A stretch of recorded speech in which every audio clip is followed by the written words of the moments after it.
میں امریکہ سے 10 سال بعد وطن لوٹا تھا۔ ایئرپورٹ پر استقبال کے لیے عزیزوں و اقارب کی لمبی قطار تھی۔ سب کے چہروں پر خوشی تھی، آنکھوں میں چمک اور زبان پر مبارکباد۔ میں نے سوچا واہ، آج تو زندگی کامیاب ہو گئی، ڈالر کما کر لوٹا ہوں، شہر میں بڑا گھر بنا لیا ہے، گاڑی بھی نئی ہے۔ اب ایک شاندار دعوت ہونی چاہیے تاکہ سب کو پتہ چلے کہ میں کہاں سے کہاں پہنچ گیا ہوں۔ 2 دن بعد میں نے ایک بڑے ہوٹل میں دعوت کا اہتمام کیا۔ رشتہ دار، دوست، محلے والے سب کو بلا لیا۔ گھر میں بھی چہل پہل تھی۔ میری بیوی مہمانوں کی لسٹ دیکھ رہی تھی۔ اچانک اس نے پوچھا تمہاری بہن کو بھی بلایا ہے؟ میں نے لاپرواہی سے کہا ہاں، سب کو بلایا ہے، وہ خود آ جائے گی۔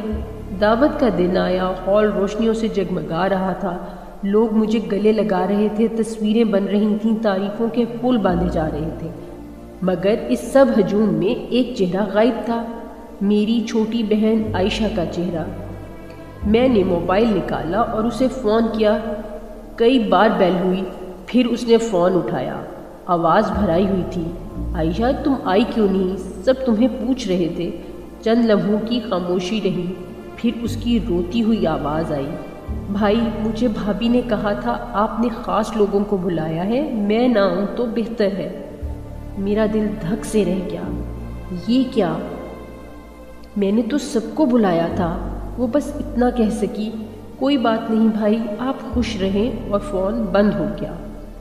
ہال کی روشنیاں اچانک مدھم لگنے لگیں، کہکوں کی آوازیں شور محسوس ہونے لگیں۔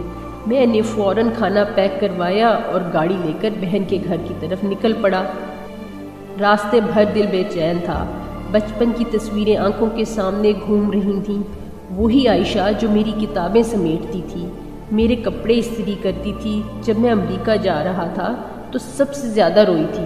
میں نے وعدہ کیا تھا جلدی واپس آؤں گا، تمہیں کبھی تنہا نہیں چھوڑوں گا۔ اس کے گھر پہنچا تو دروازے پر تالا لٹک رہا تھا۔ پڑوسی نے بتایا بیٹا عائشہ تو صبح سے باہر گئی ہے، شاید کسی کام پر۔ میں نے بار بار فون کیا مگر نمبر بند تھا۔ دل میں عجیب سا خوف جاگ اٹھا۔ میں واپس مڑا تو شام ڈھل رہی تھی، سڑک کے کنارے ہلکی ہلکی بارش شروع ہو چکی تھی۔ اچانک میری نظر ایک منظر پر جا کر ٹھہر گئی۔ فٹ پاتھ کے پاس ایک چھوٹا سا سٹال لگا تھا جہاں کچھ مزدور بیٹھے کھانا کھا رہے تھے۔ ایک عورت سادہ سے کپڑوں میں ان کے سامنے پلیٹیں رکھ رہی تھی، اس کے 2 بچے پاس کھڑے تھے۔ میں نے غور سے دیکھا تو میرے قدم جیسے زمین میں گڑ گئے، وہ عائشہ تھی۔ میرے ہاتھ سے کھانے کا ڈبہ گرنے ہی والا تھا۔ وہ مزدوروں کو کہہ رہی تھی بھائی آرام سے کھائیں، اور چاہیے تو بتائیے گا۔ ایک مزدور نے کہا باجی آپ خود نہیں کھائیں گی؟ وہ مسکرا کر بولی میں بعد میں کھا لوں گی، پہلے آپ لوگ کھا لیں، سارا دن محنت کرتے ہیں۔ میری آنکھوں کے سامنے اندھیرا چھا گیا۔ یہ وہی بہن تھی جسے میں نے ہوٹل کی دعوت میں جگہ نہ دی، اور وہ آج مزدوروں کو کھانا کھلا رہی تھی۔ میں نے گاڑی سائڈ پر لگائی اور آہستہ آہستہ اس کے پاس آ گیا۔ عائشہ وہ چونک کر مڑی، مجھے دیکھ کر اس کے چہرے پر حیرت اور پھر جھجک سی آ گئی۔ بھائی آپ یہاں؟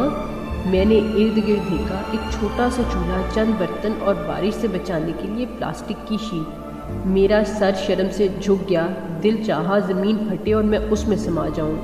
یہ سب کیا ہے؟ تم یہاں کیوں ہو؟ اس نے دھیرے سے کہا بھائی شوہر کی نوکری چھوٹ گئی تھی، گھر کا خرچ مشکل ہو گیا تھا، میں نے سوچا کچھ کر لوں۔ یہاں مزدور آتے ہیں، میں سستا کھانا بنا کر بیچ لیتی ہوں، اللہ کا شکر ہے گزارا ہو جاتا ہے۔ میں نے کانپتی آواز میں پوچھا اور تم نے مجھے بتایا کیوں نہیں؟ وہ مسکرا دی، آپ پردیس میں تھے، اپنے کام میں مصروف، میں بوجھ نہیں بننا چاہتی تھی۔ میرے ذہن میں اپنی پرتعیش زندگی گھوم گئی، بڑا گھر، قیمتی گاڑی، مہنگی گھڑی، اور یہاں میری بہن بارش میں کھڑی مزدوروں کو کھانا کھلا رہی تھی۔ میں نے پیک کیا ہوا کھانا اس کے سامنے رکھا، یہ تمہارے لیے لایا تھا۔ اس نے ڈبہ کھولا، پھر میری طرف دیکھا، آنکھوں میں آنسو تھے مگر لہجہ نرم تھا۔ بھائی مجھے آپ کی دعوت سے زیادہ آپ کی توجہ چاہیے تھی۔ یہ جملہ میرے دل پر تیر کی طرح لگا۔ میں نے وہیں فیصلہ کر لیا۔ اگلے دن میں اس کے شوہر سے ملا، اسے اپنی کمپنی میں ملازمت دی، بہن کے بچوں کے لیے اچھے اسکول کا انتظام کیا، اور سب سے بڑھ کر میں نے اپنی بیوی کو سمجھایا کہ رشتے دولت سے نہیں دل سے جیتے جاتے ہیں۔ کچھ دن بعد میں نے دوبارہ دعوت رکھی، مگر اس بار اپنے گھر کے صحن میں۔ نہ کوئی ہوٹل، نہ دکھاوا۔ سب سے پہلے میں خود بہن کے گھر گیا اور اسے لے کر آیا۔ اس دن جب عائشہ میرے برابر بیٹھی تو مجھے پہلی بار لگا کہ میں واقعی کامیاب ہوا ہوں۔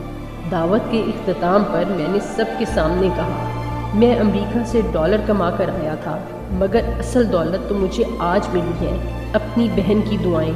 عائشہ نے مسکرا کر کہا، گھر وہ نہیں جو دیواروں سے بنتا ہے، گھر وہ ہے جہاں اپنوں کی عزت ہو۔